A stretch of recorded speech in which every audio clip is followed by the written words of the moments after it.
All right, It's a bargoon. Yes, we have breaking news, and we have a best-selling author and just a fine human, Cliff Schechter, with us. Hello, good morning, Cliff. Hello. I think I just had an organism. Yes, I've had several organisms since I mentioned you. Thank you for having me. Yes, thank you for being had. Listen, this is we were just talking before the break about the breaking news.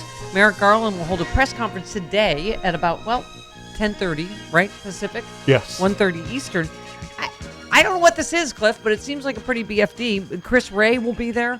Deputy Attorney General Lisa Monaco, on and on. He said it is about a significant national security case addressing malign influence or schemes and alleged criminal activity by a nation-state actor in the United States.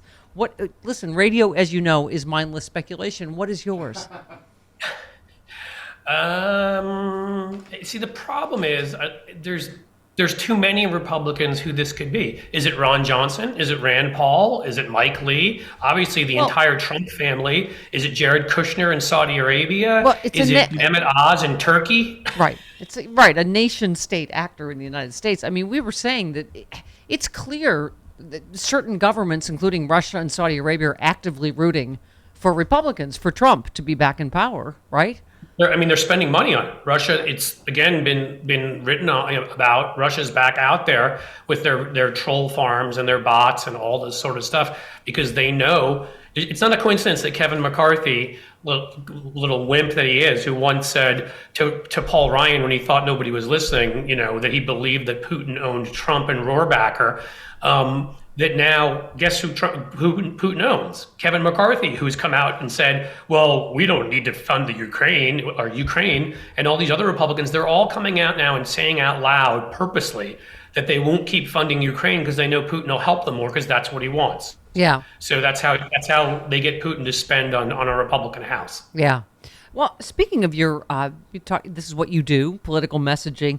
You tweeted, watch this ad, more like this one in Eric Swalwell's, please. Americans don't need more stats. We need to know, feel in our bones, how Republicans are trying to destroy our daughters, mothers, sisters, friends, neighbors, community members, all of us. It is terrifying, isn't it, when you hear pundits say, the Roe issue, that's faded now. That's not important. It is.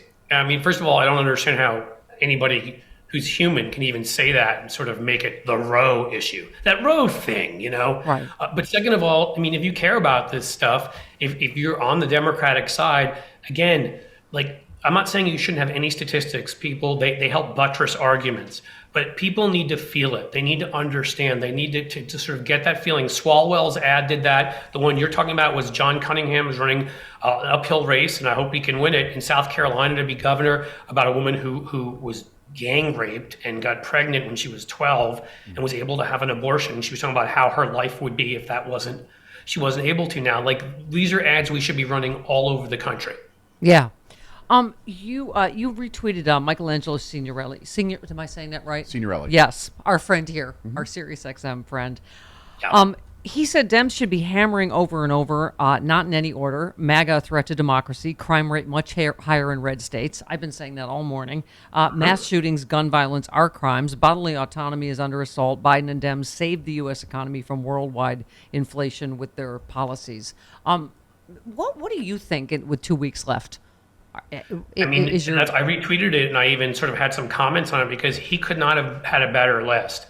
The truth is, what we've done is we've been very successful for the most part about Roe and the Dobbs decision.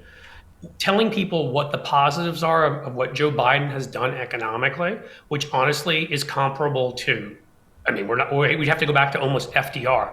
The legislation he's passed, which is comparable to what LBJ did.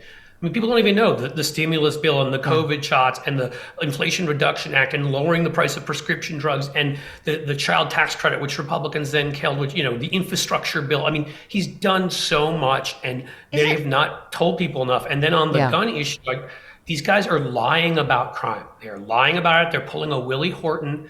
And what I want to see is a Democrat get that ad back, they did for Willie Horton, but have Republicans out there literally with that revolving door, but show like, white MAGA terrorists coming through it and Republicans handing out assault weapons to them as they come by, because that's what's happening.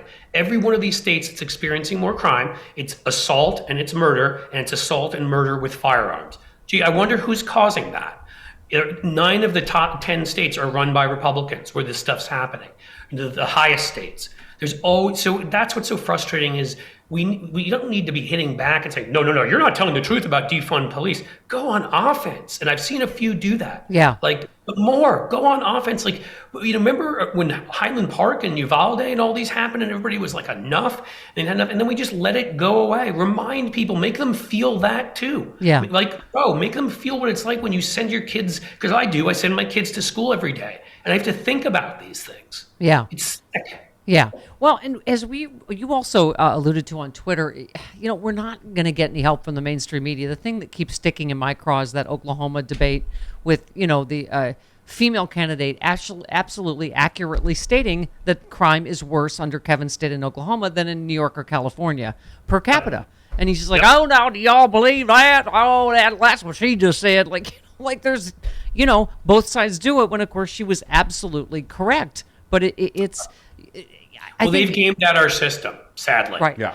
The game how they've done it is they've realized, and Mitch McConnell was one of the pioneers, of course, is that show no shame when you lie repetitively, an old sort of, sorry to say it, but an old Nazi trick, an old fascist trick, lie repetitively, and the mainstream media will not call you on it. And if you raise enough money too, then if every once in a while they write an editorial where they actually call you a liar, because the news side won't do it. Yeah. So every once in a while they editorialize about it. Well, you can drown that out with paid media if with Citizens United and all of this. So that's the thing, is that if the mainstream media refuses to do its job and inform people, which is and this isn't new. Do you remember Candy Crowley taking a beating because she fact-checked Mitt Romney when she was moderating a debate? And just fact check, that was it. She just said, yes, that is true, whatever statistic it was, I think, that Obama said. But that's what I mean about in this Oklahoma debate. The moderator should absolutely say that is correct. Per capita, the crime rate is higher in Oklahoma than in, because then it just becomes, both sides have a point of view here. And all these other debates. I mean, let's be honest, all Herschel Walker can do is dribble on himself and lie. All that Mehmet Oz can do is dribble on himself and be friends with a fascist dictator who's probably going to share our secrets with in Turkey. I mean, all J.D. Vance can do is get up and lie and then claim he's starting a charity to help people who are suffering from opioid addiction, but hire a big pharma rep to send them out there to get more people addicted. I mean, these are things that the media, if they performed what their role is in our Constitution, which is inform the public so the public can make good decisions when they vote, they wouldn't care. Even if 99.8% of the bad actors were Republicans, they would let the chips fall where they may, and they would tell you the truth about who is who and who's doing what, and they just refuse. So Republicans have gamed it out and realized that the penalty is so small for lying and their record is so terrible that they might as well just lie all the time about everything. Yeah. Well, I think our beloved Sue in Rockville tweeted, beware, when we only have 6 GOP-owned corporations controlling over 90% of all media, we get a vast MAGA Republican bullhorn of right-wing BS. Alas, too many GOP lapdogs never fact-check them. And you just said, looks like we're going to have to do the same with Musk. Elon Musk. Amazing. If we lose our republic, it won't be because they took it. It'll be because we saw what helped cause World War II, passed media ownership rules to prevent it, then dismantled it all, and collectively shrug as corporations and right-wing ideologues take it all over. I mean, there you are. Because you're in this business, right? Like in the even as recently as the early 90s, and Clinton is somewhat to blame for this. We have to admit with the Telecommunications Act. But Republicans are even worse, getting rid of all sorts of media rules. And I mean, we used to have 60 something owners of our media. And now it's down to 6 major companies with, and I mean, of course, one company is afraid of offending one other part of the company and all this sort of garbage that goes on. So the incentives are to not rock the boat, to just sort of, to perform like a monkey and do whatever they ask you to do and get that promotion. And I mean, it's absolutely, it's killing us. Go ahead. Yes. By the way, you are absolutely correct about that. Did you hear that they ran an old SNL this weekend. Yeah. We got to mention, but Yep. it's partially to do with that. Vicky was the first one who told me Canyon Country. Steph, I was watching a repeat of the 2/10/96 SNL opening, and Norm Macdonald was playing Bob Dole. He mumbled about how he had to collect cans off the road to, I think it was to buy a 15-second ad. This is Bob Dole's chair. Yeah. Yeah, to buy a 15-second ad on the Stephanie Miller Show. I've been listening and watching forever. Anyway, but That's awesome. Right. Wow. I know, isn't that hilarious? But it just goes to your point about Clinton, and that's when they deregulated. We did that. Radio and right now, Biden has the ability, as a national security issue, to stop Elon Musk from buying Twitter. So much of the discourse, we know that so much propaganda already goes through Twitter. Elon Musk is sitting there on Twitter with Putin's handpicked guy Medvedev playing footsie and saying he'll be there for the next election. And we know he's talking and going over there and meeting with them. We know that the companies that have invested money for him, have given him money to buy Twitter, help invest, are owned by the Saudis and owned by a wealthy Chinese businessman. And you don't become a wealthy Chinese businessman unless you're connected to the government there. It's the easiest call in the world to block it. And God, I hope the Biden people are aggressive enough and do this, because if we let them do this the way we let Murdoch take over so many properties and others, we're just handing our democracy away. We're giving it away. Thank you. I love the way you said it. Ask yourself this question. Will we ever have let a guy blowing kisses at the Soviet Union to do this in the 20th century? Hell, we wouldn't even let Murdoch own so much pre-1990s. We just don't seem to care anymore, or we don't have the will to stop it, which may be even sadder.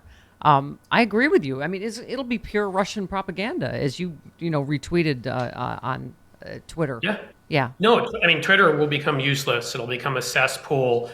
I'm not one who gives up easily, and I believe in fighting. I'm not saying I'll leave. I'll stay there and I'll fight. But I know a lot of people who, I don't blame them. This isn't what they do for a living, and they don't want to sit there and be harassed and called racist names and attacked personally all day long, doxxed, and all the rest. And I can understand it this is about, honestly, not letting them shut speech down, which is they hide behind free speech. What their goal is to intimidate everybody wherever they can, whether it's with their guns showing up to places where Moms Demand Action members are assembling, or whether it's threatening you online and telling you they're coming after you. Their goal is to shut us up so they can do whatever they want.